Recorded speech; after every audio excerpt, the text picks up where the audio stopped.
আমি নাজনীন মুন্নি আপনাদের সাথে আছি এবং এই আলোচনায় আমাদের সাথে যুক্ত হয়েছেন জাতীয় নাগরিক পার্টির যুগ্ম আহ্বায়ক সারওয়ার তুষার এবং বাংলাদেশ ছাত্র ইউনিয়নের ঢাকা বিশ্ববিদ্যালয় সংসদের সভাপতি মেঘমল্লার বসু।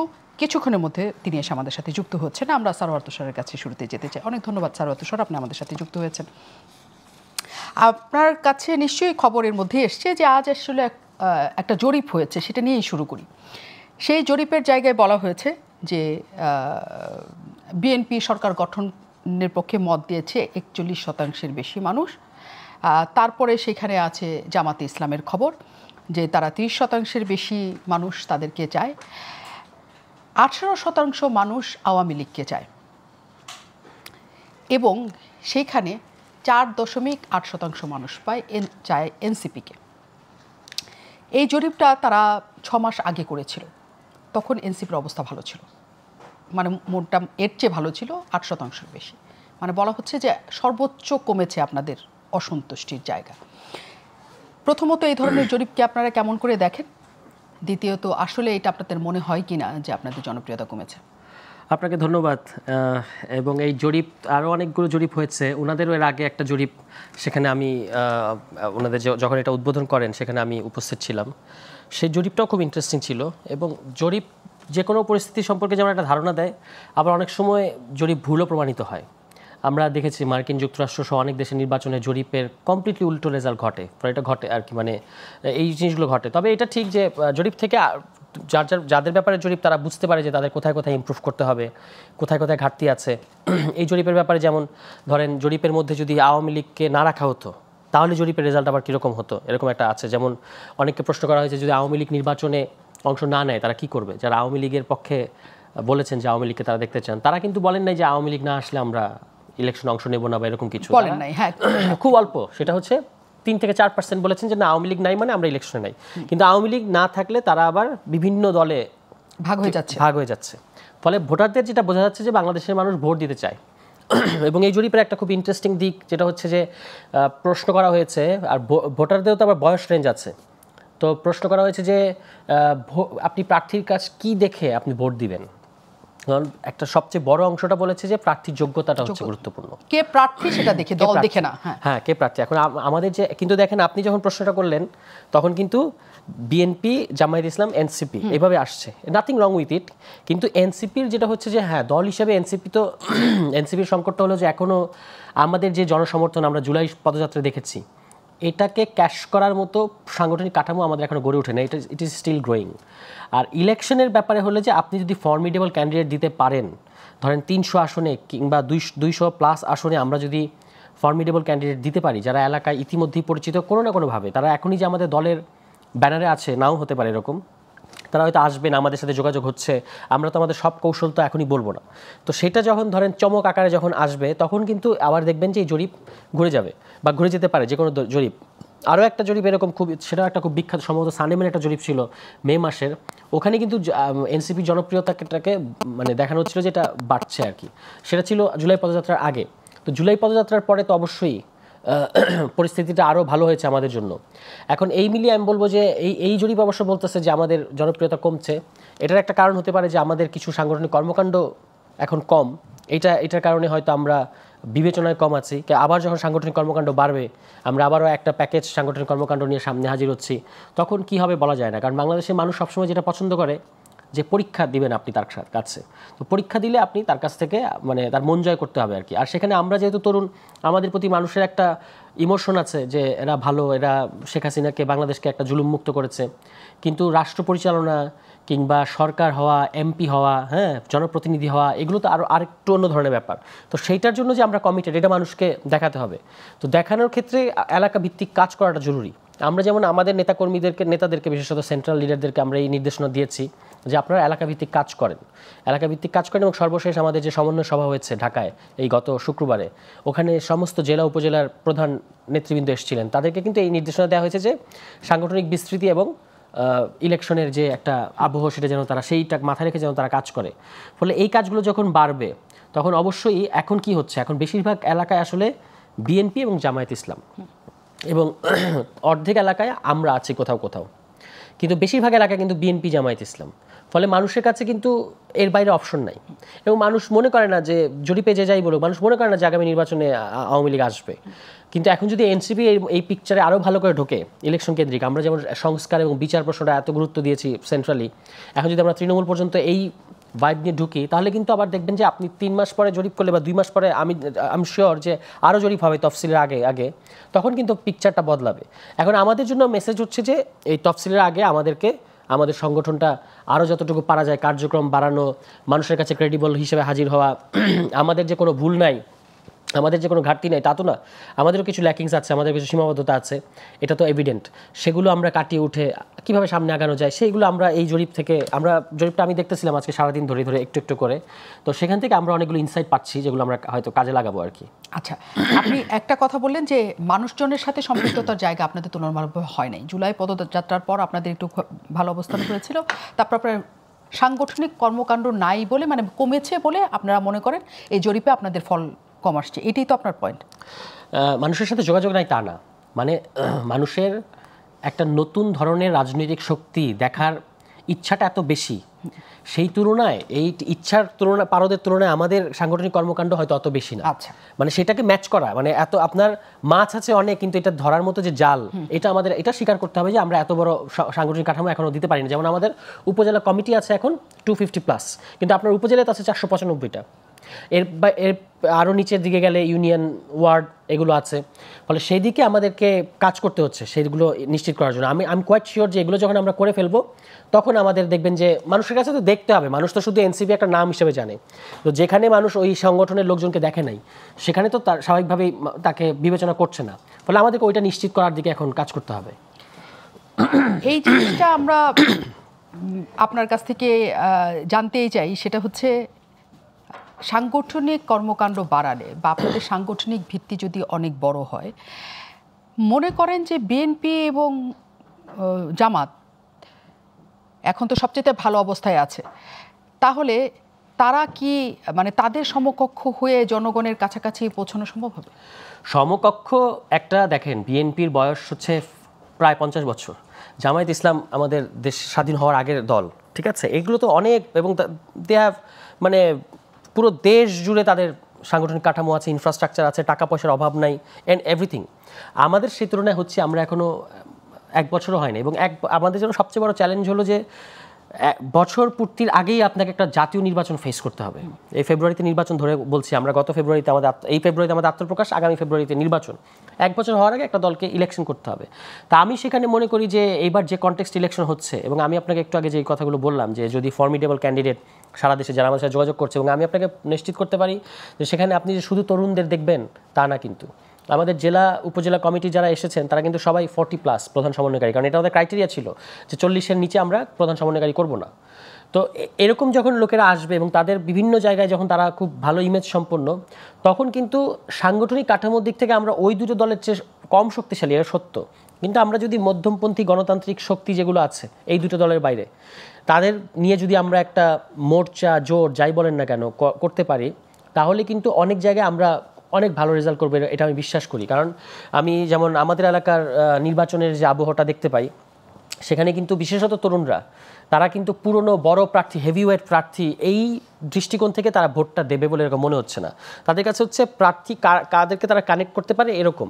আর ইলেকশন তো আপনাকে ইলেকশনের মাঠে নামলে আপনার বয়স বাড়াই দিবে ইলেকশনের মাঠ, না এটা সিরিয়াসলি আমি এটা দেখতে পাই যে বয়স বাড়াবে, পরিপক্কতা বাড়াবে, অনেক কিছু বাড়াবে, কিন্তু যে আস্থার জায়গায় ভোটাররা চায় বা যে স্বপ্ন বা যা কিছু চায় রাজনৈতিক দলগুলোর কাছে, সেই জায়গাগুলো আপনাদের কতখানি আপনারা পূরণ করতে পেরেছেন সেটা একটা বড় প্রশ্ন হয়ে তাদের কাছে এখনো পর্যন্ত আছে। সেই প্রশ্নের উত্তর আপনারা কেমন করে দিবেন তা জানতে আসবো। আমাদের সাথে আমাদের অতিথি যুক্ত হয়েছে, অনেক ধন্যবাদ এসে যুক্ত হয়েছেন। আপনার নামের উচ্চারণটা প্রথমে আগে আমি জানতে চাই, মেঘমল্লার, রাইট?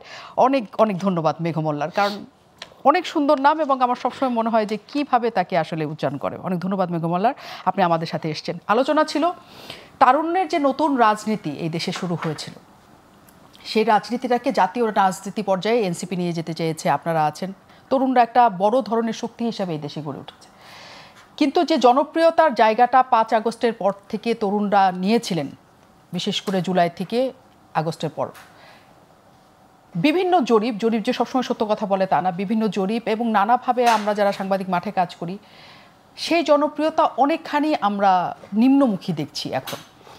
আপনার কি মনে হয় যে এটা সাময়িক অবস্থা, নাকি মনে হয় যে আসলে তরুণরা এমন কিছু করেছে যাতে জনমনের আস্থা অনেকটা নষ্ট হয়েছে? প্রথম কথা হচ্ছে যে এতে তারুণ্যের শক্তি বা তারুণ্যের দল, তরুণদের দল, এটা একটা দ্বিচারিতা আমার মনে হয়। কারণ মানে সরওয়ার তুষার ভাইয়ের কথা আমি যখন শুনছিলাম, উনি নিজেই বলছেন, মানে ওনারা এখন এভাবে করে বলছেন যে এটা শুধু তরুণদের দল না, এটা হচ্ছে আমরা যখন জেলা কমিটিগুলো, উপজেলা কমিটি নানান কিছু করেছি, সেখানে আমরা 40 লোকদেরকে সমন্বয়ক বানানোকে ক্রাইটেরিয়া করেছি।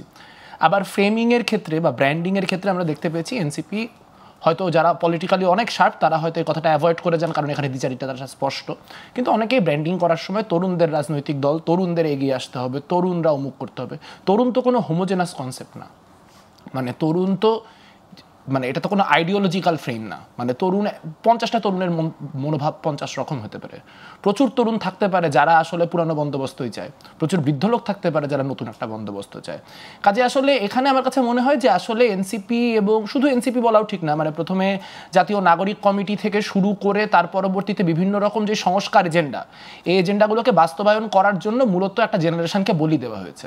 মানে মুশকিলটা যেটা হয় যে এটা যে সেপারেট করা যায় না, যে আপনিও বলছেন যে তরুণরা আছে, আপনারাও আছেন, আমি তো এনসিপির সাথে নাই, মানে অসংখ্য তরুণই এনসিপির সাথে নাই, তরুণদের দলে আছেন, মানে এখন তরুণদের দল আর তরুণদের দল এনসিপি বা তরুণদের দল আপ বাংলাদেশ, মানে তরুণদের দল অমুক, এই দুইটার তো একটা ম্যাসিভ পার্থক্য আছে। মানে অধিকাংশ, আমি যদি একদম মানে সংখ্যাগত জায়গা থেকে দেখি, তাহলে আসলে তরুণদের কত, এইটা নিয়ে কি কোনো জরিপ হয়েছে যে তরুণদের কত শতাংশকে আসলে কোনো একটা পার্টিকুলার পার্টি, এনসিপি হোক বা বাংলাদেশ হোক বা অভ্যুত্থানের কোনো দল হোক, তারা আসলে কত শতাংশ তরুণকে রিপ্রেজেন্ট করে? ফলে আমার কাছে মনে হয় যে যেটা খুব খারাপ হচ্ছে সেটা হচ্ছে যে এই রাজনৈতিক দলগুলি, আজকে রাজনৈতিক দল একটা আছে, কালকে থাকবে না, ভেঙে যাবে, তৈরি হবে, গঠন হবে, নানান কিছু হবে, কিন্তু একটা পলিটিক্যাল পার্টির সাথে একটা জেনারেশনকে অ্যাফিলিয়েট করার অন্য রিপারকাশন আছে। ফলে যারা ওই পলিটিক্সটাকে হোল্ড করতেছে না বা ওই পলিটিক্সটার সাথে নেই, তাদেরকেও তখন ওটার সাথে একরকম জড়িয়ে ফেলার একটা কাজ মানুষ ইচ্ছায় বা অনিচ্ছায় করে, যেটা খুবই ডেঞ্জারাস। কারণ তরুণ প্রজন্ম কোনো হোমোজেনাস এন্টিটি না, তরুণ প্রজন্মের মধ্যে আইডিওলজিক্যাল ডাইভার্সিটি অন্যান্য যে কোনো জেনারেশনের মতোই আছে, এবং আসলে বিভিন্ন জিনিসগুলো যেগুলো পলিটিক্যাল কোনো একটা পার্টির চাওয়া, সেই চাওয়া পাওয়াগুলোকে তরুণদের চাওয়া পাওয়া বলে ফ্রেম করার যে রাজনীতি, সেটা খুব সৎ রাজনীতি না। সেটা অনেকটা মুসলমানরা এটা চায় বলে জামাত ইসলামের রাজনীতি, বা মুক্তিযুদ্ধের পক্ষের লোক এটা চায় বলে আওয়ামী লীগের যে রাজনীতি, ওইটারই আর একটা ডিফারেন্ট ফর্ম বলে আমার মনে হয়। কিন্তু সেটা হয়ে গেছে কি বলে আপনার মনে হয় না যে এর মধ্যে হয়ে গেছে সেটা? এখন এগুলো তো কোনো কিছু পার্মানেন্ট না, মানে হয়তো 6 মাস আগে যে ব্যাপারটা আরো অনেক স্ট্রং ছিল, 6 মাস আগে হয়তো ডাকসু নির্বাচন বা এই ছাত্র সংসদ নির্বাচনগুলির আগ পর্যন্ত তরুণ ইকুয়াল টু এনসিপি, তরুণ ইকুয়াল টু বাকছাস, তরুণ ইকুয়াল টু নাগরিক কমিটি, এগুলো ছিল। কিন্তু হয়তো এখন মানুষজন দেখতেছে যে তরুণদের মধ্যে আসলে কত ধরনের আইডিওলজিক্যাল ডাইভার্সিটি আছে, সো হয়তো সেই জিনিসপত্রগুলো ওইভাবে কাজ করবে না। অন্যান্য বড় দলগুলোকে চ্যালেঞ্জ নিতে হবে। মানে এনসিপিকে এখানে ক্রিটিসাইজ ওইভাবে করা যায় না, তার একটা বড় কারণ হচ্ছে যে এই সুযোগটা এনসিপি কেন পাইছে যে তরুণদের দল বলতে এটা করতেছে। কারণ আমরা দেখতেছি ট্রেডিশনাল পলিটিক্যাল পার্টিগুলা তরুণদেরকে সেভাবে ইনকর্পোরেট করতে পারেনি। তার সেই একটা, যদি আমি আওয়ামী লীগ, বিএনপি বা ইভেন বামপন্থী রাজনৈতিক দলগুলার আমি সেন্ট্রাল কমিটিগুলো দেখি, তাহলে আমি দেখবো সেটার যেই মানে আপনার ফরমেশন বা সেটার যেই মানে কাঠামো, সেই কাঠামোতে আসলে সেন্ট্রাল কাঠামোগুলোতে খুবই অল্প সংখ্যক লোক আছে যাদেরকে আপনি আন্ডার 40 পাবেন। সো সেই কারণে তরুণদের একটা কিছু আমি রাজনীতি করতে চাই, সেটার একটা সুযোগ বা সেটার একটা জায়গা এনসিপি বা এই আপ বাংলাদেশ বা এরা নিতে পেরেছে। কিন্তু আমার কাছে মনে হয় যে আসলে এই পারসেপশন বদলাবে, কারণ অন্যান্য পলিটিক্যাল পার্টি অ্যাডজাস্ট করবে, অন্যান্য ফোর্স তৈরি হবে, যার ফলে তরুণদের চাওয়া বলে কোনো হোমোজেনাস যে একটা রাজনীতি তৈরি করা হয়েছে সেটা খুব সম্ভবত এক্সিস্ট করবে না, থাকবে না।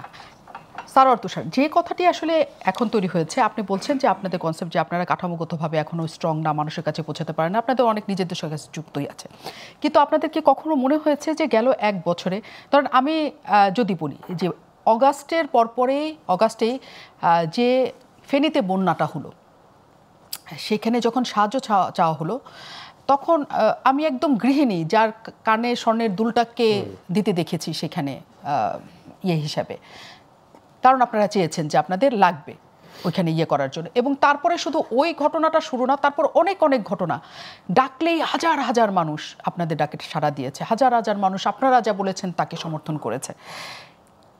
ওই মানুষগুলি কোথায়? ওই মানুষগুলি এখন আসে না কেন?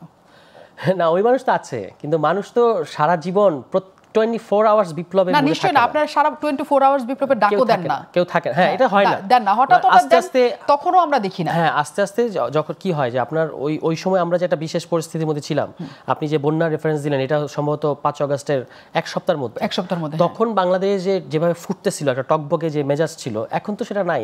এখন মানুষ আবার নর্মালসির দিকে চলে গেছে এবং মানুষ চাইবেই যে দেশটা স্টেবল হয়ে যাক, সমস্ত কিছু এখনো যে অনিশ্চয়তাগুলো আছে এগুলো কেটে যাক এবং আমরা আবার মানে back to our normal life, এটাই মানুষের চাওয়া। আমরা আগে তখন মানুষ অনেক বেশি আসতো কেন, কারণ হচ্ছে যে তখন এটা কোনো পলিটিক্যাল পার্টি না। যখন এটা পলিটিক্যাল পার্টি হয়ে যায়, মানুষ জানে যে হ্যাঁ পার্টি তার নিজস্ব কর্মকাণ্ড আছে, সাংগঠনিক কর্মকাণ্ড সে রেগুলার বেসিসে করে যাবে। ধরেন এক বাংলাদেশের যেই দলগুলো সবচেয়ে বড় দল, তো বাংলাদেশের কত % মানুষ ওই দল করে? বিএনপির কথাই বলি, বিএনপি বা এই মুহূর্তে আওয়ামী লীগের কথা বলবো না, কারণ বিএনপি বাংলাদেশে এই মুহূর্তে যদি সবচেয়ে বড় দল ধরি, কত % মানুষ বিএনপি সংগঠনের সাথে যুক্ত? খুব বেশি না। কিন্তু বিএনপিকে ভোট দেয় কত % মানুষ? 35%, 40% এরকম দেয়। তো ফলে বেশিরভাগ মানুষ আসলে সমর্থক হয়ে থাকে, বা বেশিরভাগ মানুষই আসলে তার একটা ভোটিং চয়েস আছে, কিন্তু সে পলিটিক্যাল পার্টি করবে না। এটাই বাংলাদেশের বেশিরভাগ মানুষের বৈশিষ্ট্য এবং আমি এটাতে কোনো ভুল কিছু দেখি না। আচ্ছা, যদি আপনাদের মনে হয় যে এটাতে না, এবং আপনি একটা কথা তুলেছেন যে যখন মানুষ আসতো তখন আসলে আপনারা ছাত্ররা ডেকেছেন, অভ্যুত্থানের নায়করা ডেকেছেন, তারা সবাই গিয়েছে, এবং এখন যেহেতু আপনারা একটা পলিটিক্যাল পার্টি হয়েছেন, সেখানে মানুষ মনে করছে যে ঠিক আছে তারা পলিটিক্যাল পার্টি হিসেবে ঘটনা করবে। তার মানে কি এরকম যে অভ্যুত্থানের নায়ক হিসেবে যতটা গ্রহণযোগ্যতা জনমনে আপনাদের জন্য ছিল, পার্টি করার পরে সেটা অনেকখানি আপনাদের কাছ থেকে চলে গেছে তাদের? না, সেরকম মনে হয় না। এটা তো ঠিক যে যতটা সর্বজনীন আবহ ছিল সেই সর্বজনীন আবহ নাই, এটা খুব স্বাভাবিক। কিন্তু ধরেন যখন আমরা জুলাই পদযাত্রা করলাম, তখন তো আমরা এনসিপি হয়েই করলাম, কিন্তু সেই জুলাই পদযাত্রা অনেক মুখোমুখি হয়েছেন, অনেক বাধার মুখোমুখি হয়েছেন আপনারা। যে ওই বাধার মুখোমুখি কি এনসিপির হওয়ার কথা, যারা জুলাই অভ্যুত্থানের নায়ক ছিল, যাদের মাথায় নিয়ে এই দেশের মানুষ? মানে বাধা বলতে কি, কোন বাধার কথা বলছেন? সব ধরনের, ওইখানকার যে কোনো ধরনের পলিটিক্যাল পার্টিজের প্রোটেস্টের মুখোমুখি হয়েছে। হ্যাঁ সেটা তো আছে, সেটা তো কন্টিনিউয়াস। হ্যাঁ, যে আপনি একদিক থেকে বলা হচ্ছে যে এনসিপি কিংস পার্টি, অন্যদিকে আমরা দেখতে পাচ্ছি যে কিভাবে আমাদের লোকেদের, ধরেন আমার উপজেলায় একটা কমিটি করেছি আমি এনসিপির, তো সেইটা হচ্ছে বিএনপির শীর্ষস্থানীয় নেতার কাছে ওটা লিস্ট চলে গেছে, কার বাড়ি কোথায়, কে কিভাবে থাকে। ফলে বোঝা যাচ্ছে যে তারা এটা নিয়ে তাদের ব্যাপারে কোনো না কোনো ব্যবস্থা নেবে। ফলে এটা তো তাদের ঝুঁকি তৈরি হচ্ছে। সারা দেশে এই অবস্থা, যে একটা মারমুখী পরিস্থিতি। আরও বাধা, গোপালগঞ্জের ঘটনা আপনি জানেন। মানে আমি বলতে চাচ্ছিলাম যে এই যে দল হিসেবেই তো আমরা সারা দেশে গেলাম, 7টা জেলায় যাওয়া হয়েছে, 4টা জেলায় যেতে পারি নাই। তো সেখানে কিন্তু বিপুল সংখ্যক সাধারণ মানুষ এসেছে। তারা, আমি বিশ্বাস করি, কোনোদিন আমাদের সাংগঠনিক কাঠামোর মধ্যে আসবে না, কিন্তু তারা ওই ভালোবাসা থেকেই তো এসছে। আচ্ছা, আপনার মনে হচ্ছে, আমি মেঘমুল্লার কাছে যাই। এই প্রশ্নটা কেন বারবার আসে যে কারণ তারা একটা উদাহরণ তৈরি করেছিল যে ছাত্ররা কি পরিমাণ জনপ্রিয় একটা অভ্যুত্থানের পরে বা আন্দোলনের পরেও, এবং নানা ধরনের অভিযোগের জায়গা তাদের বিরুদ্ধে আছে। একই সাথে চাঁদাবাজির অভিযোগের জায়গায় এসছে, তারা মবের সৃষ্টি করে অভিযোগের জায়গায় এসছে, তারা অস্থিতিশীলতা তৈরি করছে, তারা ভীষণ রকমের প্রেশার তৈরি করছে সরকারকে, নানা ধরনের অভিযোগের জায়গা। এক ধরনের তটস্থ অবস্থার মধ্যে জনগণকে রেখেছে, জনগণের একটা অংশ তাদের সম্পর্কে মনে করে।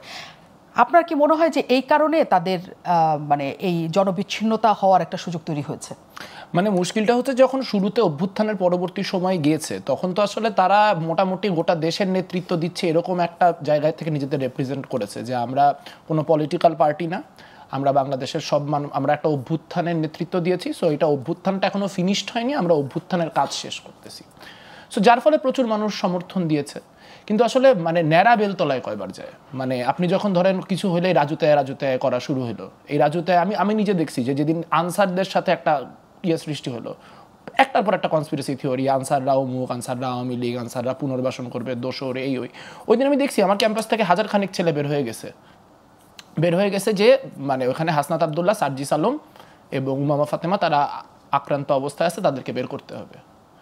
সো প্রশ্ন হচ্ছে যে গতকালকে আক্তার হোসেনের উপর ডিম নিক্ষেপ করা হয়েছে, খুবই ন্যাক্কারজনক ঘটনা। মানে এটা খুব, মানে আমার সাথে এনসিপির যত পলিটিক্যাল ডিফারেন্সেস থাকুক, মানে সে শেখ হাসিনার বিরুদ্ধে ঢাকা বিশ্ববিদ্যালয় ক্যাম্পাসে যেই প্রতিরোধ হয়েছে, সেই প্রতিরোধের একজন সম্মুখ সারির লোক। সো ন্যাক্কারজনক ঘটনা, এটাকে ডিফেন্ড করার বা এটাকে নিয়ে মজা নেওয়ার কোনো ধরনের সুযোগ নেই। কিন্তু প্রশ্ন হচ্ছে কালকে ক্যাম্পাসে কোনো বড় প্রোগ্রাম হয় নাই কেন? এখন এইটা তুষার ভাইয়ের জায়গা থেকে তুষার ভাইয়ের এটা কাজ, ওনার এনসিপিকে ডিফেন্ড করা কাজ। সো ওনার বলতে হবে যে না এটা এই কারণে হচ্ছে না, এটা নীরব সমর্থন, হয়তো তারা ভোট দিতে আসলে ভোট দিবে কিন্তু তারা হচ্ছে আপনার যখন ইয়ে করার মানে ওইভাবে সামনে নেমে আসতেছে না। বিষয়টা আসলে তা না, বিষয়টা হচ্ছে যে অতীতের যেই কাঠামোগুলো সেই কাঠামোগুলো ফেল করছে, এটা জনমনে পারসেপশন ছিল। সো যেই জন্য মানুষ নতুন কাউকে সুযোগ দেওয়ার, নতুন কোনো কিছুর সাথে ইনভলভ হওয়ার একটা তাড়না তাগাদা মানুষ বোধ করেছে। গত 1 বছর এটা মোটামুটি সাব্যস্ত হয়ে গেছে যেটা নতুন কিছু হচ্ছে না, এটা যা হচ্ছে এটা পুরাটাই পুরানো জিনিস। হয়তো মোড়কটা নতুন, হয়তো নামটা নতুন, হয়তো ব্র্যান্ডিংটা নতুন, হয়তো পিআর ক্যাম্পেইনটা ডিফারেন্ট, কিন্তু এটা ফান্ডামেন্টালি ডিফারেন্ট কিছু না। এটা ফান্ডামেন্টালি আগের যে রাজনীতি সেই রাজনীতির সাথে ডিপারচার না।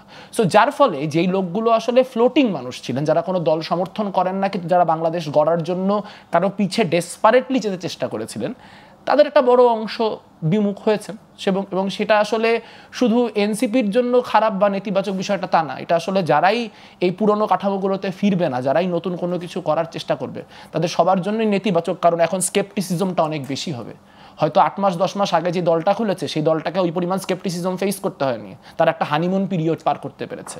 কিন্তু আগামীকালকে যদি আমি একটা রাজনৈতিক দল ফর্ম করতে যাই তাহলে স্কেপটিসিজমের মাত্রাটা অনেক বেশি হবে, থ্যাঙ্কস টু এই পার্টিগুলা। কারণ আসলে যতই যা বলা হোক না কেন, যে অভিযোগগুলো পুরাতন দলগুলোর ব্যাপারে আছে সেই অভিযোগগুলোর অনেকগুলাই তাদের ব্যাপারেও আছে, প্লাস তাদের ব্যাপারে আরেকটা বাড়তি অভিযোগ যেটা অনেকাংশ সত্য, যে তারা কোনো কিছু দাবি আদায় হচ্ছে না এরকম পরিস্থিতিতে এমন সব অবস্থান গ্রহণ করে বা এমন কিছু মেথড অ্যাপ্লাই করে যেগুলো আসলে পরবর্তীতে গোটা দেশের কালচারটাকেই এক ধরনের একটা মব কালচারের দিকে নিয়ে গেছে। হয়তো তারা ডিফেন্ড করতে পারবেন যে আমার এই পার্টিকুলার কাজটা মব ছিল না, কিন্তু আমি বলতেছি অ্যাপ্রোচ, যেটা হচ্ছে না নেমে আসো। সো এখন এটা আসলে আপনি ওই যে মানে একজনের মব, একজনের স্বতঃস্ফূর্ত জনপ্রতিরোধ। এখন মুশকিলটা হচ্ছে আমার এখানে মুশকিলটা যেটা সেটা হচ্ছে আওয়ামী লীগ কালকে একই কথা বলবে। আওয়ামী লীগ বলবো স্বতঃস্ফূর্ত জনগণ। এখন স্বতঃস্ফূর্ততা আমি কিভাবে ডিটারমাইন করবো? এটা তো কোনো মেকানিজম নেই। এই জন্যই তো স্ট্রাকচার, এই জন্যই তো রাষ্ট্র, এই জন্যই তো এত কিছু। এবং এই ঘটনা আপনি যেটা বলছেন যে হ্যাঁ পুরনো বন্দোবস্তই মানুষ দেখতে পাচ্ছে, যে একই নতুন যারা পুরনো বন্দোবস্ত থেকে বেরিয়ে আসবে বলেছে তারা নতুন কিছু দেখতে পাচ্ছে না, সেই পুরনোগুলোই ঘুরে ঘুরে নতুন মোড়কে নতুনভাবে আপনি বলছেন সেটা আসছে। এবং এই সুযোগে আসলে আজকে জরিপের কথা বলছিলাম, আপনি আসার একটু আগে আপনি নিশ্চয়ই জানেন ইনোভেশন সেন্টারের একটা জরিপ, সেখানে বলছে যে বিএনপি, জামাত এবং এনসিপির ভোট এবং অসন্তুষ্টির মাত্রা তাদের প্রতি বেড়েছে জনমনে। সবচেয়ে বেশি অসন্তুষ্টির মাত্রা বেড়েছে হচ্ছে এনসিপির পক্ষে, এবং তার উল্টো দিকে আওয়ামী লীগের প্রতি যত অসন্তুষ্টি ছিল এবং আওয়ামী লীগের প্রতি যত মানুষের ক্ষোভ ছিল তা কমে বরং আওয়ামী লীগের সমর্থন বেড়েছে। 18% মতো ভোট আওয়ামী লীগের কাছে তারা পেয়েছে। জরিপ নিয়ে অনেক প্রশ্ন আছে, আমি এর জন্য বলছি, কিন্তু একটা তথ্য আপনাদের জাজ দিলাম। আমি বিরতির পর দুজনের কাছে আসলে জানতে ফিরবো যে এই যে রাজনৈতিক দলগুলোর সেই পুরনো বন্দোবস্তে ফিরে যাওয়ার কাহিনীর জন্যই আবার আওয়ামী লীগের ফিরে আসার ঘটনা তারাই তৈরি করছে কিনা। আমি বিরতির পর ফিরছি।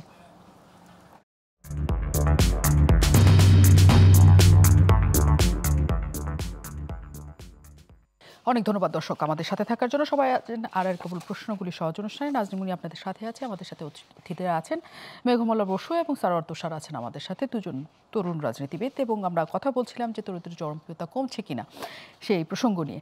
সারোয়ার তুষার আমাদের সাথে আছেন এবং মেঘমল্লার যা বললেন যে আসলে এই যে কিছু হলেই রাজুতে আয়, কিছু হলে যে সিস্টেমে আপনারা আপনাদের দাবি আদায় করেছেন সেটা অনেকটা মবের কাতারে পড়েছে, যেগুলো মানুষের কাছে আসলে পুরনো বন্দোবস্তের মতো মনে হয়েছে এবং মানুষের দূরত্ব তৈরি হয়েছে আপনাদের সাথে। আপনাদেরকে কখনো মনে হয়েছে যে এই কাজগুলি আসলে ওরকম করে না করলেও চলতো? কোন কাজের কথা বলা হচ্ছে? এখন ধরেন বৈষম্যবিরোধী ছাত্র আন্দোলনের ব্যানারে গত বছর অনেক কিছু ঘটেছে, ওইটাও যদি আপনি বলেন যে এনসিপি করেছে তাহলে তো হবে না।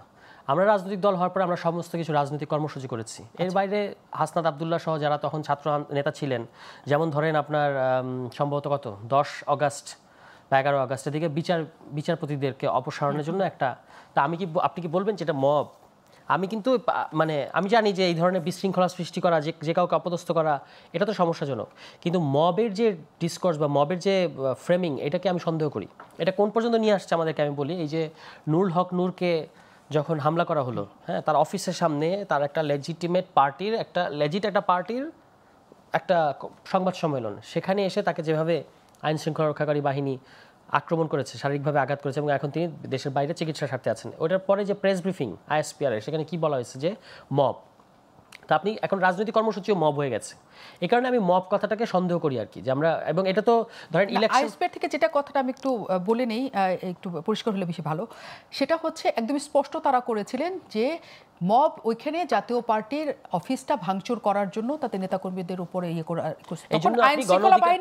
আইন শৃঙ্খলার বাহিনীর সদস্যরা তাদেরকে প্রতিহত করতে গিয়েছে। এই জন্য আপনি গণ অধিকার পরিষদের অফিসের ভিতরে ঢুকে তাদের অফিস একেবারে যারা বাথরুমে লুকিয়েছে ওখান থেকে আপনি তাকে পিটাইছেন।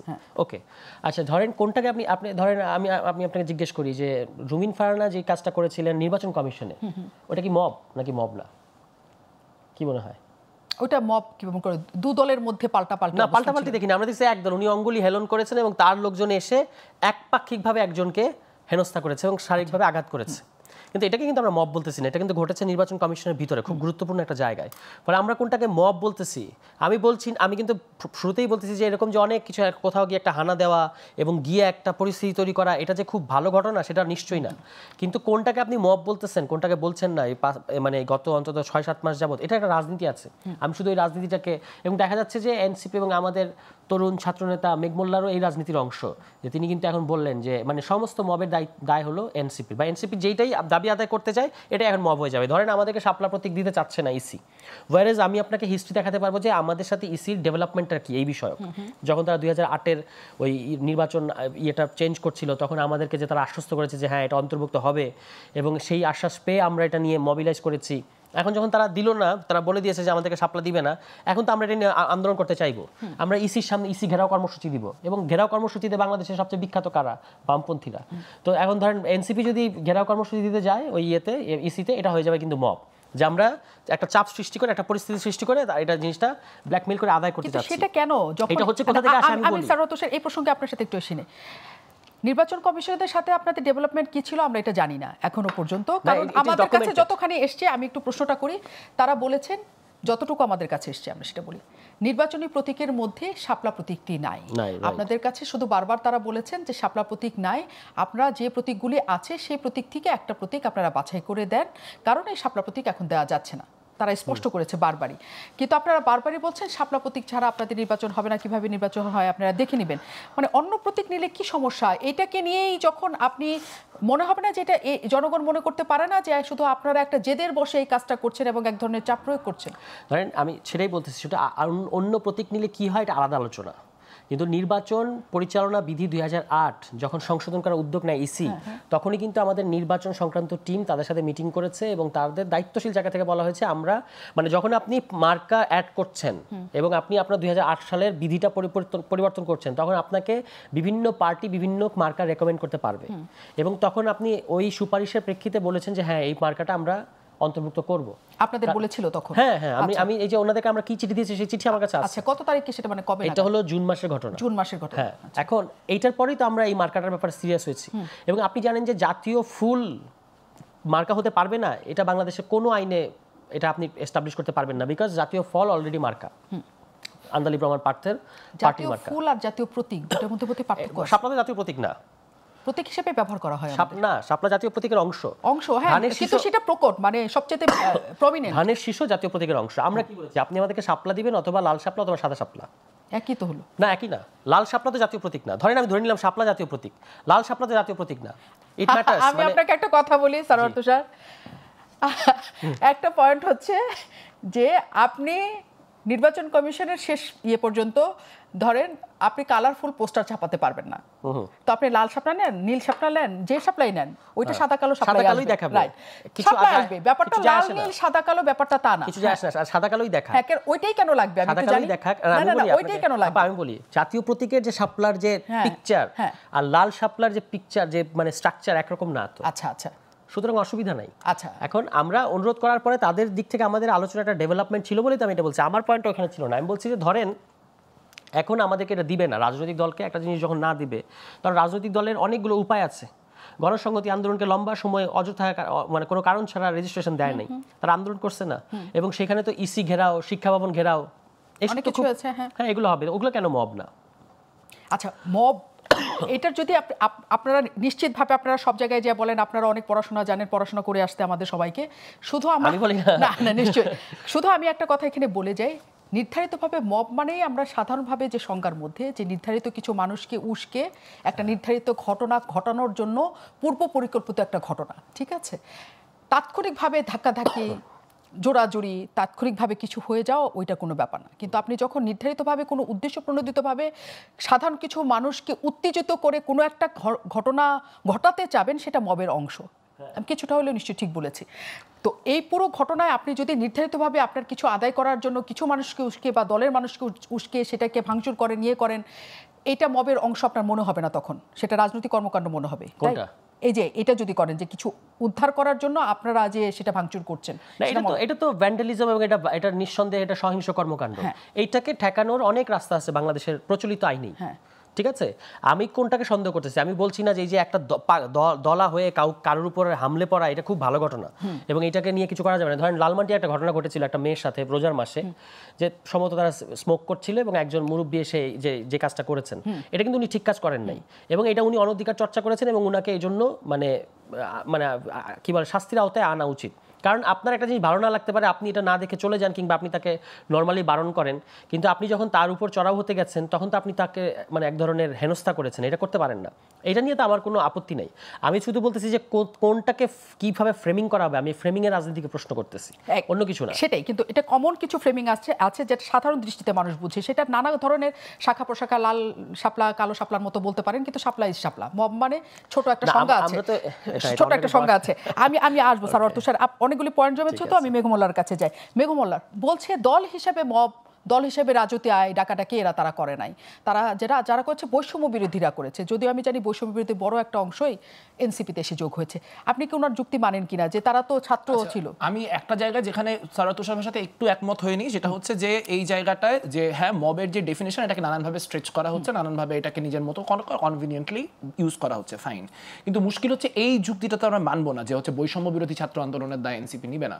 কারণ কখন বৈষম্য বিরোধী ছাত্র আন্দোলন, কখন গণতান্ত্রিক ছাত্র শক্তি, কখন বাকছাস, কখন জাতীয় নাগরিক কমিটি, কখন এনসিপি, এইটা তো বাংলাদেশের মানুষের এত দায় পড়ে নাই। মানে আপনি যদি এখানে ঠান্ডা ঘরে বসে বুঝেও নেই, এটা বাংলাদেশের মানুষ এটা বুঝতে যাবে না। মানুষ হাসনাত আব্দুল্লাহকে চিনে, মানুষ সার্জিস আলমরে চিনে, মানুষ সরওয়ার তুষারকে চিনে, মানুষ দেখছে হাসনাত আব্দুল্লাহ একটা কিছু করছে, সে তখন সে বৈষম্য বিরোধী ছাত্র আন্দোলন ছিল। আপনি ওটা কন্ডেম করছেন? আপনি কি রাজুতে এগুলোকে কন্ডেম করছেন নাকি? আপনি ইন্টারনালি করছেন কিনা সেটা আমি জানতে চাই না। আপনি তখন প্রকাশ্যে এরকম একটা ঘটনাকেও কন্ডেম করছেন কিনা? আর আমার কাছে মনে হয় যে এটা এই কথাটা একটু খারাপ লাগতে পারে, আমার কাছে মনে হয় যে এই আলোচনাটা যে আপনি ওনার সাথে বসে শাপলা নিয়ে করলেন 5 মিনিট, এটা খুব এটা কি আসলে আমাদের এখন করার সময় কিনা? মানে আমাদের দেশে প্রত্যেকদিন আমরা এখন দেখতেছি, প্রত্যেকদিন কোনো একটা মাজনুন, কোনো একটা পাগলকে ধরে দাড়ি কাটে দেওয়া হচ্ছে, চুল কাটে দেওয়া হচ্ছে। আমরা দেখতে পাচ্ছি যে মসজিদ থেকে মাইকিং করে মাজার ভাঙার ডাক দেওয়া হচ্ছে। আমরা দেখতে পাচ্ছি যে উনি একটা মোরাল পুলিশিং এর ঘটনা বললেন, এরকম মোরাল পুলিশিং এর ঘটনা এত অহরহ হয়ে গেছে যে এখন এটা স্ট্রাইকও করে না। এখন এই যে আমার কোনো একটা কিছু পছন্দ না হলে, এখন তুষার ভাই অনেক যৌক্তিক মানুষ, তিনি জানেন যে কোন জিনিসটা আমি পছন্দ না হলেও করব না, কোন জিনিসটা আমি পছন্দ না হলে এড়ায় যাব, কোন জিনিসটা আমার পছন্দ না হলে সেটা নিয়ে কিছু করার অধিকার আমার আছে। কিন্তু পছন্দ না হলে যে ওয়ে অফ অ্যাকশনটাকে আমরা লেজিটিমাইজ করে দিতে, সেটার পরিণতিটা কি সামনের দিনে? উনি একটা পার্থক্য করার চেষ্টা করলেন যে বামপন্থীরাও তো ঘেরাও করছে। এখন ধরেন এটা আমি খুব স্ট্রেট ফরওয়ার্ড ভাবে বলি, ওই তুষার ভাইরা যখন গোপালগঞ্জে গেছেন, গোপালগঞ্জে যায় একটা কনফ্রন্টেশনের মধ্যে পড়ছেন, সেই কনফ্রন্টেশনের পর ওনারা মিলিটারির গাড়িতে করে ফিরে আসছেন। আমরা যখন এই ধর্ষণ ও নিপীড়নের বিরুদ্ধে বাংলাদেশের মিছিল নিয়ে আপনার যমুনা পর্যন্ত যাইতে চাইছি, আমরা পুলিশের ওখানে আক্রান্ত হয়েছে বা আক্রান্ত হওয়ার পর যে মামলাটা, সেই মামলাটা আমার এখনো চলতেছে। সো ওনারা বারবার করে ওনাদের কিংস পার্টি বলতে চাই না, কিন্তু এই কম্প্যারিজনগুলো করলে এই কথাটাই আসবে। দুইটা এক জিনিস না। আপনারা যা করতেছেন সেটার প্রায় সবগুলো জায়গাতেই some level of government backing আছে, এটা আপনারা স্বীকার করেন আর না করেন, এটা নিয়ে তর্ক করা যাবে এখানে আধা ঘন্টা, কিন্তু মানুষরা জানে, শেষমেশ আপনাদের যারা শুভানুধ্যায়ী তারাও জানে যে এখানে একটা গভর্নমেন্ট ব্যাকিং আছে এবং এই জন্য জিনিসটা দেখতে আরো আগলি লাগে। যদি আপনি এরকম একটা কিছু করতে যায়, যখন কিনা ওই একই যমুনাতে যখন আওয়ামী লীগ নিষিদ্ধের দাবি নিয়ে পরবর্তীতে এনসিপির লোকজন সহ আরো অনেক লোকজন ঢুকে পড়লো, তখন আমরা দেখতে পেলাম একই যমুনাতে ঢুকতে কোনো সমস্যা হলো না, তখন রেহার রোড পর্যন্ত ঢুকে যাওয়াটা কোনো ক্রাইসিস হলো না। সো মানুষ তো এটা দেখে।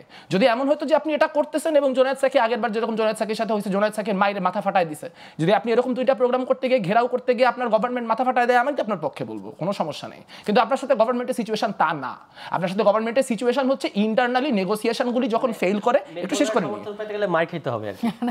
না রেজিস্ট্যান্স অবশ্যই রেজিস্ট্যান্সে ফোর্স হতে হবে। কারণ আপনি যখন, কেন বলতেছি তুষার ভাই, কারণ আপনাদের সাথে ইন্টারনাল নেগোসিয়েশনগুলি যখন ফেল করে তখন আপনার অ্যান্টি এস্টাবলিশমেন্ট হয়ে যান রাতারাতি। তারপর যখন আবার ওই নেগোসিয়েশনগুলো ভালো হয়ে যায় তখন আবার আপনার প্রো এস্টাবলিশমেন্ট হয়ে যান। হঠাৎ করে একদিন মিলিটারি খুব খারাপ হয়ে যায়, যে মিলিটারির সাথে তখন আর মিলিটারি আওয়ামী লীগকে পুনর্বাসন করার চেষ্টা করতেছে, আবার পরের দিন মিলিটারি ভেহিকেলে উঠা লেজিটিমাইজড হয়ে যায়। পুরাটাই বেসড অন যে গভর্নমেন্টের সাথে এস্টাবলিশমেন্টের সাথে ওই মুহূর্তে আপনাদের নেগোসিয়েশন কেমন যাচ্ছে। সো আমার অনুরোধ হচ্ছে কাইন্ডলি 2টা রোলই প্লে করেন না। আইদার যে আমি গভর্নমেন্টের একটা মানে টার্সিয়ারি পার্ট, আমি এইটাকে ওয়ার্ক করানোর জন্য চেষ্টা করতেছি, অথবা আমি গভর্নমেন্টের অ্যান্টি ফোর্স। এটার কোনো আধা গভর্নমেন্ট বলে কিছু হয় না, মানে either your part of this establishment, your part of this government or your not. কিন্তু যে পরিস্থিতিটা আসলে তৈরি হয়েছে মেঘমোল্লার, সেই প্রশ্নটা আপনাদের রেখে গিয়েছিলাম যে এই তরুণরা যে, আপনি যদি ওইটার সাথে পুরোটাই অপোজ করেন যে তরুণদের শক্তি বলে আলাদা কোনো কিছু নাই, কিন্তু এই 5 আগস্টের পরে এই সব তরুণদের দিকে তো মানুষ একটা স্বপ্ন দেখেছিল যে ভিন্ন রকম কিছু হবে, যেটা শুরুর থেকেই হচ্ছিল যে তারা টায়ার্ড সব কিছু নিয়ে, এরকম দুর্নীতি নিয়ে, একই রকম একই কায়দায় দেশ শাসন নিয়ে সবাই, তারা নতুন কিছুকে আঁকড়ে ধরতে চেয়েছিল এই দেশের মানুষ। তারা অনেকখানি হতাশ এখন। কিন্তু এই কারণে তরুণরা যে পিছনে পড়ে যাচ্ছে, তাদের কি মনে হবে যে হ্যাঁ আমরা যা ছিলাম, আমার আগের বিএনপি, আগের আওয়ামী লীগ, আগের জামাত, এরাই ভালো? ব্যাপারটা কি এই জায়গায় চলে যাচ্ছে? এটা আসলে এই মুহূর্তে দ্বারাই প্রেডিকশন করা খুব ডিফিকাল্ট, কিন্তু আমার কাছে মনে হয় যে এক্সিস্টিং পলিটিক্যাল পার্টিগুলোকেও আসলে তাদের এক্সিস্টেন্সের স্বার্থেই তরুণদেরকে একরকম বাড়তি স্পেস দিতে হবে। এখন সেটা তারা ভালোই বুঝলে জিনিসটা আসলে ওই পার্টিগুলো জেনারেশনাল ডিভাইডের পার্টি হবে না, আইডিওলজিক্যাল ডিফারেন্সের পার্টি হবে। কারণ এই জেনারেশনাল ডিভাইডের পলিটিক্স আসলে এটা কোনো সেন্সও মেক করে না আসলে। মানে একটা 50 বছর বয়সী লোক থাকতে পারে যেই লোকটা হয়তো নতুন কিছু চাচ্ছে, একটা 25 বছর বয়সী লোক থাকতে পারে যে নতুন কিছু চাচ্ছে না। সো আমরা এই প্রজন্ম ধরে না বুঝি জিনিসটাকে, এটাই ভালো হয় সবচেয়ে। মুশকিলটা যেটা হচ্ছে যে আসলে তরুণ প্রজন্ম যদি আপনি করেন, মানে এখানে তো ধরেন আমরা অনেক কিছু করছি, কিন্তু তরুণ প্রজন্ম নিয়ে কি কোনো সার্ভেইং হয়েছে? না, একদম হয় না। এবং সবচাইতে বড় কিন্তু প্রায় 30% বেশি তরুণরা এবার ভোটার, মানে তারা ভোট দিবে। একটা বড় অংশ তারা যেদিকে ঝুঁকবে তারাই কিন্তু জিতবে এবং তারাই কিন্তু সরকার গঠনের দিকে এগিয়ে থাকবে। কাজে অ্যাজিউম করে যে তরুণরা ম্যাসিভলি ভোট দিতে যাবে, আপনি কি মনে হয় যাবে না?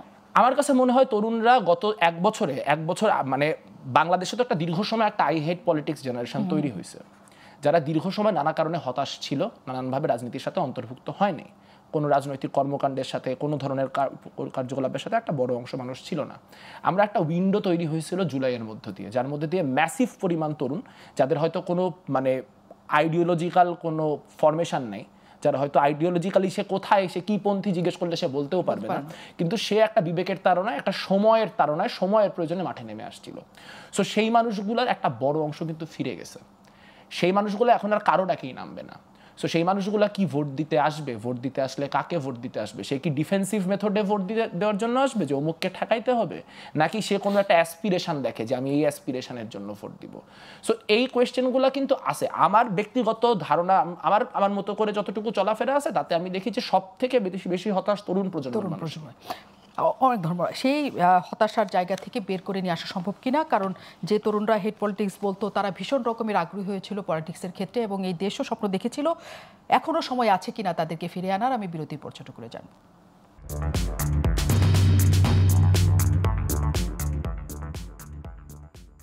অনেক ধন্যবাদ দর্শক, শেষ মুহূর্ত পর্যন্ত আমাদের সাথে থাকার জন্য।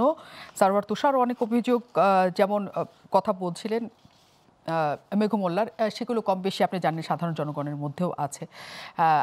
যে পরিস্থিতিতে আসলে তৈরি হয়েছে, যদি বিতৃষ্ণার একটা জায়গা তৈরি হয়, সেই দায় আপনারা নিতে চান কিনা? কার ব্যাপার বিতৃষ্ণা? তরুণ প্রজন্ম যে না, এরকম আমার কাছে মনে হয় না। তরুণ প্রজন্মর মানে আমি এটাও মনে করি না যে তারা জাস্ট ওই যেটা বদরুদ্দিন উমর, মানে আমাদের একজন খুব শ্রদ্ধার মানুষ, তিনি যেটা সর্বশেষ বলে গেছেন মৃত্যুর আগে, যে আসলে এটা কোনো গণ অভ্যুত্থান হয় না, এটা হয়ে গেছে একটা গণতান্ত্রিক আন্দোলন করতে না পারার যে ক্ষোভ, সেটা থেকে তৈরি হয় একটা পরিস্থিতি। এরকম কোনো জিনিস বাংলাদেশে ঘটেনি, এটা ওনার একটা রং অবস্থান। তরুণরা দীর্ঘ সময় ধরে 18 সাল থেকেই শেখ হাসিনাকে চিনে ফেলেছে যে শেখ হাসিনা কীরকম, 18 সাল থেকে, তাদের অন্তত 18 সাল থেকে। এবার তারা যেই বাংলাদেশ শেখ হাসিনা তাদেরকে দেখাইছে, সোজা ভাষায় ওই বাংলাদেশকে তারা চায় না, এবং সেটা তারা দেয়ালেও লিখছে। এগুলোকে আমরা ইমোশনাল স্টেটমেন্ট হিসেবে নিতে পারবো না। কারণ এটা হবে কি না, এখনই হবে কি না, এটা হলো প্রশ্ন। কারণ আপনি তো দেখতে পাচ্ছেন এই মানে 1 বছরে এই সরকারের মধ্যে কত ধরনের প্রবণতা, কিন্তু সেটা হওয়ার কথা ছিল। পুরো সাদা একটা ব্ল্যাকবোর্ড পেয়েছিলাম না আমরা 5 তারিখে? না, পুরো সাদা ব্ল্যাকবোর্ড পাই নাই, যে আমরা সব মুছে ফেলেছি, আমরা নতুন করে সমস্ত কিছু নতুন করে সাজাবো। না, আমাদের আকাঙ্ক্ষা ছিল, এখনো আছে, যে পুরোটাই আমরা নতুন করে করব। কিন্তু বাস্তবতা হচ্ছে যে শেখ হাসিনা চলে গেছিল, কিন্তু শেখ হাসিনা রাষ্ট্র তো রয়ে গেছিল, এখনো আছে ওই রাষ্ট্রই। যেইভাবে শেখ হাসিনা দলীয়করণ করেছে, ওই লোকগুলোকে এখান থেকে ওখানে, ওখান থেকে ওখানে এইভাবে বসানো হইতেছে। এই সরকারও যে খুব একটা জুতের সরকার সেটা কিন্তু না। আমরা একটা ঐতিহাসিক অনিবার্য, মানে একটা আমাদের হিস্টোরিক্যাল নেসেসিটি জায়গা থেকে আমরা এই সরকারকে সমর্থন, আদারওয়াইজ আপনার কাছে আর কি আছে? কিছু নাই। এবং এই ধরনের একটা আধা খেচড়া সরকারই হওয়ার কথা ছিল বাংলাদেশে, এর চেয়ে ভালো কিছু হইতো না। কারণ এই সমাজে গণ-অভ্যুত্থানের আগে গণ-অভ্যুত্থান শব্দটা বললে মানুষ মানে সন্দেহ করতো যে এটা নিশ্চয়ই আওয়ামী লীগকে, কোথায় নির্বাচনের দাবি করবে, নির্বাচনের দাবি না করে গণ-অভ্যুত্থানের কথা বলে, নিশ্চয়ই আওয়ামী লীগের সাথে আওয়ামী সিম্প্যাথাইজার, এই ধরনের কথা আমাদেরকে শুনতে হয়েছে। ফলে ওই দেশে গণ-অভ্যুত্থানের পরে এরকমই একটা আধা খেচড়া সরকার হবে, এটাই স্বাভাবিক। এবং এটার দায় আমাদের সবাইকে নিতে হবে, শুধু সরকারকে গালি দিয়ে লাভ নাই। সরকার তো অবশ্যই গালি পাবে, কারণ যেহেতু সরকার সামনে আছে, কিন্তু আমাদেরকে তো দায় নিতে হবে। আমরা তো গণ-অভ্যুত্থানকে বুঝি নাই, আমাদের দেশ মানে ন্যাশনালি সবার, আমি বুঝছি, মেঘমুদ বুঝছে, কিন্তু সবাই তো আমরা বুঝি নাই। অ্যাজ এ নেশন আমাদের চিন্তার মধ্যে এটা নাই। ফলে আপনি পাইছেন একটা গাধা, এটাকে দিয়ে আপনি প্রত্যাশা করতেছেন ঘোড়ার গতি। তো সেইটা নিয়ে আমরা আগাচ্ছি এখন যতটুকু আগানো যায়, এবং খুব বেশি দূর আগানো যাবে এরকম মনে হয় না। বাকিটা আপনার রাজনৈতিক সংগ্রামের বিষয়, এবং তরুণরা এই রাজনৈতিক সংগ্রাম, আপনি ধরেন আমি একটা এনসিপির ইয়ের বাইরে থেকে এসে বলি, এনসিপি তাদেরকে ডেলিভার করতে পারবে কিনা, এনসিপির কাছে আমাদের যে প্রত্যাশা, যে সমালোচনাগুলো করলেন, এগুলো তো সব এনসিপির কাছে একটা স্পেসিফিক প্রত্যাশার মানে না পূরণ হওয়ার থেকে সমালোচনা। এটা ধরেন যদি এনসিপি না পারে, তরুণ প্রজন্ম তো কোনো না কোনো একটা রাস্তা বের করবে, যে আবারও সামনে আবারও ওয়েভ আসবে বাংলাদেশে, বারবার আসবে, যে এইটা তাকে আপনি যেগুলো তাকে প্যারা দিছে ওগুলো যদি ঠিক না হয়, সে আবারও রাস্তায় নামবেই। এবং সেটা তখন যারা নেতৃত্ব দেয় তারা নেতৃত্ব দিবে, ঠিক আছে? এমন তো না যে এনসিপির কাছে মানুষ সব কিছু বন্ধক দিয়ে দিছে বা তরুণ প্রজন্ম সব বন্ধক দিয়ে দিছে। এনসিপি ডেলিভার করতে পারলে এনসিপি থাকবে। ধরেন আমি বলি, বাংলাদেশের মানুষের এই প্র্যাকটিক্যাল সেন্সটুকু আছে। বিএনপি সম্পর্কে কি বাংলাদেশের মানুষ জানে না? বিএনপি কী ধরনের দল 2001-06 শাসনামলকে আমরা জানি না? কিন্তু এখন বিএনপির প্রতি মানুষ মানে দেখা যাচ্ছে না যে বিএনপি সমর্থন বেশি, কারণ আপনাকে কিছু একটা ধরে তো আগাতে হবে, ঠিক আছে? এনসিপি তো এখনও পরীক্ষা দিতেছে। পরীক্ষা যদি সে সামনে আরও ভালো পরীক্ষা দেয়, তাহলে যেই প্রশ্নগুলো আপনারা করলেন, যে সমালোচনাগুলো করলেন, এগুলো মানুষ মনে রাখবে না, কারণ এটা একটা 6 মাসের দল। আর এই বিএনপির যে 5 বছরের যে তার যে শাসনের যে ট্রমা, এটা তো মানুষের কাছে এখনও আছে। আপনি সারা দেশে সিরিজ বোমা মামলা হয়েছে, আপনার শাসন আমলে 10 ট্রাক অস্ত্র মামলা হয়েছে, 21শে আগস্টের মতো ঘটনা ঘটেছে, কি ঘটে নাই? ওগুলো সব বিএনপি করছে, আমি এটা বলছি না, কিন্তু ওই সরকারের আমলে হয়েছে। তো ফলে সরকারকে তো দায় নিতে হবে। তো কিন্তু তবু তো মানুষ এখন বিএনপির কাছে একটা ভিন্ন বিএনপি প্রত্যাশা করে। তো এইটা যদি বাংলাদেশের মানুষ, এটা হলো প্র্যাকটিক্যাল জ্ঞান, যে এটা মানুষ দেখতে চায় একটা দলের কাছে। এখন এনসিপি যদি সামনে, সেই তুলনায় এনসিপি তো একটা দুধের শিশু, মানে সে তো কিছুই করে নাই। তো কিন্তু সামনে যদি সে যদি তার ট্র্যাক চেঞ্জ করে, তার যে দুর্বলতাগুলো আছে এগুলো যদি সে কাটিয়ে ওঠে, তাহলে আমি অবশ্যই বিশ্বাস করি যে মানুষ তাকে, এনসিপির রাজনীতিটা শুরু হবে আসলে ইলেকশনের পরে। ওকে, ইলেকশনের পরে শুরু হবে। মেঘা মোল্লার, এই যে আপনি বললেন যে অনেকে আবার ফিরে গেছে তাদের মতো করে, যে প্রত্যাশা নিতে আসছিল, কিন্তু সব রাজনৈতিক দলরা মনে করে যে অনেক বছর পর প্রথমবারের মতো ভোট দেওয়ার যে উদ্দীপনা তরুণদের মধ্যে, সেটি নিয়েই আসলে তারা ভোট দিতে সামনে যাবে। সেটা হবে না আপনার কাছে মনে হয়? আমি জানি না আসলে হবে কি না, হতেও পারে, নাও হতে পারে। এখন থেকে ফেব্রুয়ারি পর্যন্ত অনেক সময় আছে, অনেক কিছু হতে পারে। কিন্তু আমি বলতেছি যে অ্যাসপিরেশনটা কি, মানে আমি যে যাব, একটা হতে পারে যে, মানে আমি যে, আমার আন্ডারস্ট্যান্ডিং হচ্ছে মানে যারা 40 ঊর্ধ্ব মানুষ তারা ভোট করেন ডিফেন্সিভলি, যে অমুক ঠেকাতে ভোট দিচ্ছি আমি, তমুক আটকাতে ভোট দিচ্ছি, লেসার ইভল খুঁজতেছি। কিন্তু আমার আন্ডারস্ট্যান্ডিং হচ্ছে তরুণরা এভাবে ভোট দেয় না। তরুণদের ভোট দিতে নিয়ে যাওয়ার জন্য তার কোনো না কোনো ধরনের একটা অ্যাসপিরেশন প্রয়োজন হয়, যে আমাকে অমুক ডেলিভার করবে, আমি সেই আশায় যাচ্ছি, রেদার দেন যে এনসিপিকে ভোট না দিলে বিএনপি চলে আসবে বা বিএনপিকে ভোট না দিলে জামাত চলে আসবে। এই ক্যালকুলেশন আসলে তরুণরা কতখানি ভোট দিতে যাবে সেটা নিয়ে আমি সন্দিহান। তবে আসলে তুষার ভাইয়ের সাথে আমি এবার এই জায়গাতে একমত যে আসলে এই জিনিসগুলো তো কখনো শেষ হয়ে যায় না। মানে হয়তো একটা দাবানল নিভে যায়, কিন্তু স্ফুলিঙ্গটা থাকে, সেটা সমাজের মধ্যে কোনো না কোনো ফরম্যাটে থাকে। কারণ আমাদের তো 1002-এর কাছাকাছি মানুষ মারা গেছে, আমাদের প্রত্যেকের পরিচিত মানুষ আছে যারা শহীদ হয়েছে অভ্যুত্থানে। তো তাদের স্মৃতি তো আমি যখন ইভেন মানে প্রচণ্ড মানে সবটা নিয়েই মনে হয় যে তাহলে কী করলাম, কি হলো, মানে তখন তো ওই মানুষগুলোর স্মৃতি, ওই ঘটনাগুলোর স্মৃতি, ওইগুলো তো তরুণদের মধ্যে আছে। তো সেইটা কোনো না কোনো ফরম্যাটে কোনো না কোনোভাবে প্রকাশিত হবেই, আজ হোক কাল হোক, যে কোনোভাবেই হোক। অনেক অনেক ধন্যবাদ মেঘমোল্লার, অনেক অনেক ধন্যবাদ সারওয়ার তুষার। এই আলোচনা নিশ্চয়ই আমাদের সাথে চলতে থাকবে, কারণ মেঘমোল্লার যেরকমটি বললো যে এখনই এটা আসলে সম্ভব না আমাদের কাছে বলার যে কি হবে, কিন্তু আমরা চাই যে তরুণরা আসলে ওই আগ্রহটা খুঁজে পাক, ওই অ্যাসপিরেশন তাদের মধ্যে আসুক যে আমরা নিজেদের উদ্যমে একটা দল, একটা দেশকে গড়ে তোলার জন্য চাই, নিজেরাই বাছাই করি। আমরা সেই প্রত্যাশায় রইলাম এবং আপনাদের সাথে আবারও নিশ্চয়ই দেখা হবে, সাথে থাকবেন।